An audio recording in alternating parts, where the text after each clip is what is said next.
இங்கே வரை கொண்டுள்ள பசுமை அமைப்பினை சேர்ந்த திரு பசுமை மூர்த்தி அவர்களை வருக வருக வரவேற்கிறோம்.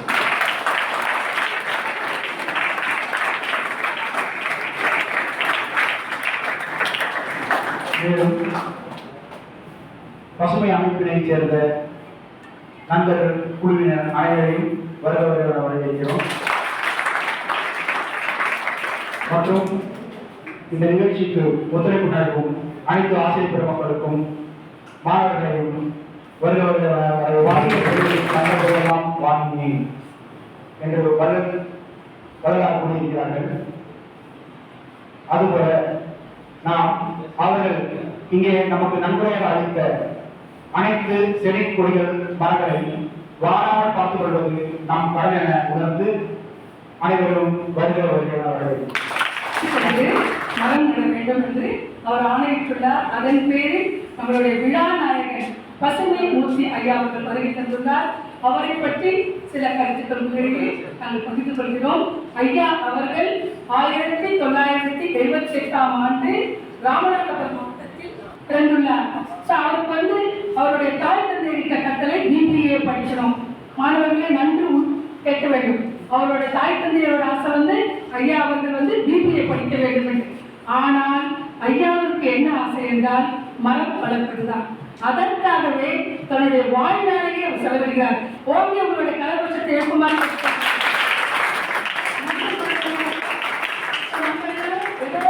சுயநலமா வாழ்ந்துட்டு இருக்கோம். ஆனா ஐயா அவர்கள் மரத்திற்காகவே தன் வாழ்நாளை அர்ப்பணிக்கிறார்.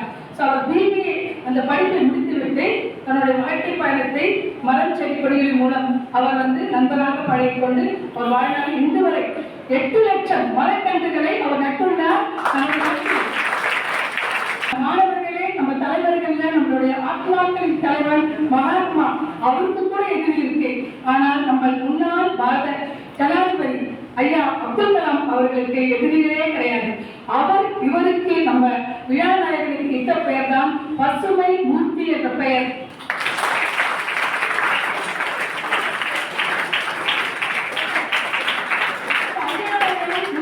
நான் பார்க்கும்போது திட்டப்பெயர் ஜோடி மாதிரி இருக்காரு, ஐயா எப்படி பழகுவாரு அப்படி கொஞ்சம் யோசனை பண்ணேன். ஐயா பேசும்போது ஒரு மரச்செடி கொடிக்கு வாய்ந்து அப்படி இருக்கும், அவ்வளவு அன்பாக ரொம்ப மென்மையாக பழகினார். ஐயா அவர்களை உங்களிடையே சில கருத்துக்களை விளக்க அவரை அழைக்கிறேன் அன்புடன்.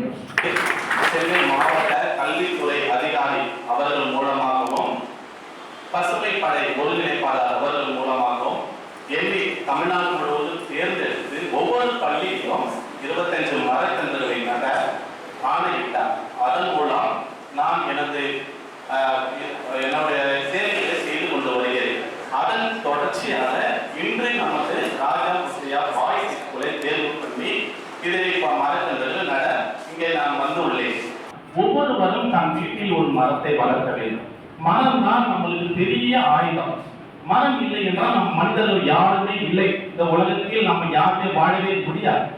காற்று கூட காசு கொடுத்து வாங்க வேண்டிய சூழ்நிலையில் நம்ம இப்ப இருக்கிறோம். எதற்கு? மரம் இல்லை. கொஞ்சம் நீங்க இருந்த மரங்கள் எல்லாம் வெட்டி ரோடு அகலப்படுத்துற வீடு கட்டுறோம், காம்ப்ளெக்ஸ் கட்டுறோம் அப்படின்னு சொல்லிட்டு எல்லா மரங்களும் வெட்டி வீழ்த்தி விட்டார்கள். இந்த பூமியை இயற்கையை அடியோடு இருக்கிறாங்க. அது ரொம்ப தப்பு. அது இயற்கை நம்ம அழித்தோம் என்றால் இயற்கை நம்மை ஒரு நாள் அழிக்கும். மரங்களை வெட்டக்கூடாது, இயற்கை கீழே பூமியை நோண்டக்கூடாது. நோண்டி நம்ம ஏன் வேகமா எதுக்கு போறோம்? ஒரேதான் நம்ம இந்த உலகத்தை விட்டு தான் வேகமா போக வேண்டும். ஒவ்வொருவரும் உங்க பேரண்ட்ஸ்கிட்ட போய் சொல்லி மரங்களை பற்றி நீங்க சொல்லணும். மரம் தான் நம்மளுக்கு முக்கியம். மரம் இல்லைன்னா நம்ம மனிதர்கள் யாருமே இல்லை என்று நீங்க உணர்த்த வேண்டும். நீங்க உங்க பேரண்ட்ஸ் சொல்லி ஒரு மரத்தை நட வேண்டும் என்று நான் சொல்லுகிறேன். ஏன்னா நாளுக்கு நாள் வெப்பம் அதிகரித்து கொண்டே போகிறது. இந்த மாதம் வெப்பமே நம்ம காண முடியாது. பாருங்க, வெளியே நிற்க முடியல, அந்த அளவுக்கு வெப்பம் அதிகரித்து கொண்டே போகிறது. காரணம் என்னன்னா மரம் இல்லை. அதனால நம் எந்த அளவுக்கு மரங்களை அதிகமாக வளர்க்க பிரயாசம் பண்ணி நம்ம அனைவரும் வளர்க்க வேண்டும் என்று நான் உங்களிடம் தாழ்மையுடன் கேட்டுக்கொள்கின்றேன். எனக்கு வாய்ப்பளித்த தலைமை ஆசிரியர் அவர்களுக்கும் இங்க இருக்கிற ஆசிரியர் அவர்களுக்கும் என்னை நான் சொல்வதை கேட்டு பண்ணிக்கிட்டு உங்கள் மாணவர்கள் அனைவருக்கும் என் மனமார்ந்த நன்றியும் வாழ்த்துக்களும் தெரிவித்துக் கொள்கிறேன். நன்றி, வணக்கம். மீண்டும் திரும்பி வந்தது என்றால் ஏபிஜே அப்துல் கலாம். மரம் மனிதனின்றி வாழும், ஆனால் மரமின்றி நம்மால் வாழ முடியாது என்றார் மகாத்மா. ஒரு மரம் ஒரு ஆண்டிற்கு 118 கிலோ ஆக்சிஜனை வெளியிடுகிறது.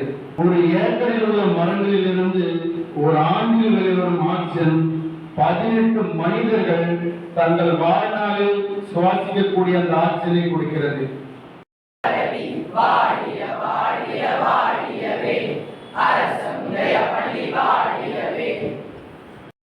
மூர்த்தி ஐயா அவர்களை கௌரவித்தல். நமது பள்ளியின் மூத்த ஆசிரியர் ஐயா தாமோதரன் ஐயா அவர்கள்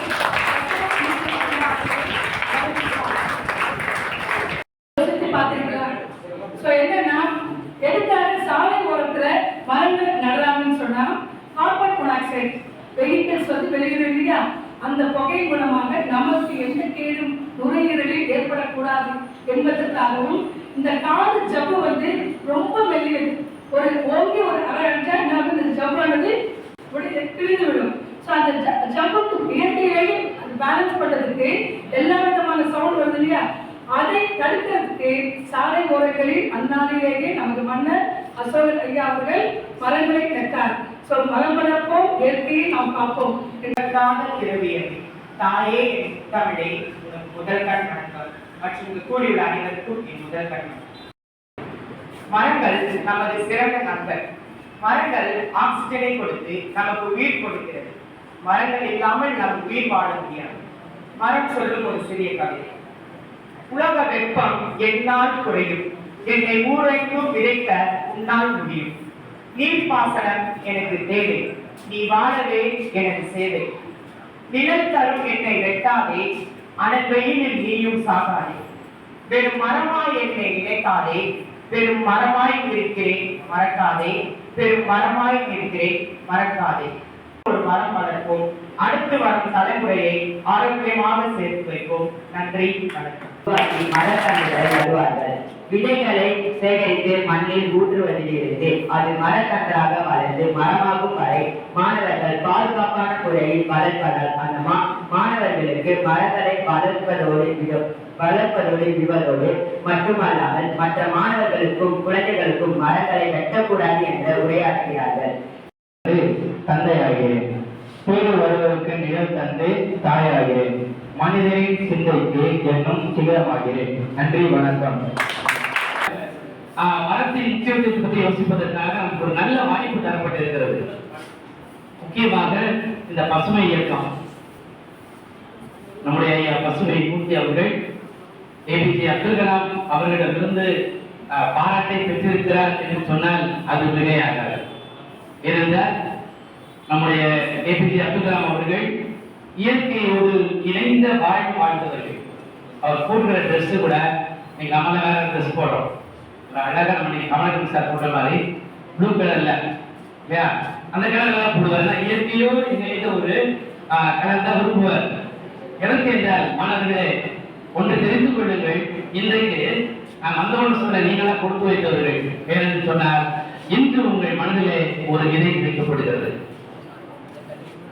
உலகம் இன்று வைத்துக் கொள்ள வேண்டியது ஒரு தனி மனிதனுக்கு 2750 மரங்கள் உள்ளது.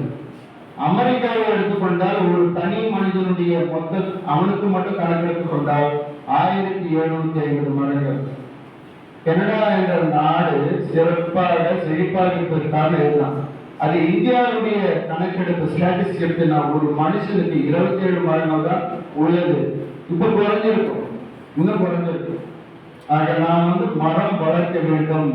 விழா நாயகன் பசுமைமூர்த்தி ஐயா அவர்களின் பொற்கரங்களால் நம் பள்ளியில் மரம் நடும் விழா ராஜமுத்தையா பள்ளியில் நாம் 40 மரக்கன்றுகளை நடப்போகிறோம்.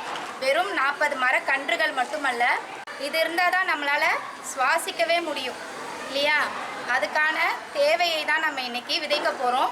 இந்த விதை நன்றாக வளர்ந்து எங்கள் காலத்துக்கு அப்புறம் கூட நீங்கள் இந்த பள்ளி படித்து முடிச்சுட்டு போய் மறுபடியும் வரும்போது கூட நீங்கள் உங்கள் கையால் நட்ட மரங்கள்னு நீங்கள் எப்போவுமே சொல்கிற அளவுக்கு இது வளர்ந்து வாழ்ந்து காட்டும் அப்படின்னு நான் நம்புகிறேன். இந்த 40 மரக்கன்றுகளை நமக்கு அளித்த பசுமைமூர்த்தி ஐயா அவர்களுக்கும் அவருடைய குழுவினர்கள் அவர்களுக்கும் நமது பள்ளி நிர்வாகத்திற்கும் தலைமை ஆசிரியர் அவர்களுக்கும் பள்ளி செயலாளர்களுக்கும் நன்றியை தெரிவித்துக் கொள்கிறேன். மரங்கள் நமது நாட்டின் கண்கள். ஸோ நமது உறுப்பில் கண் எவ்வளோ முக்கியமானதோ அதே மாதிரி தான் நம்மளுடைய மரங்கள்.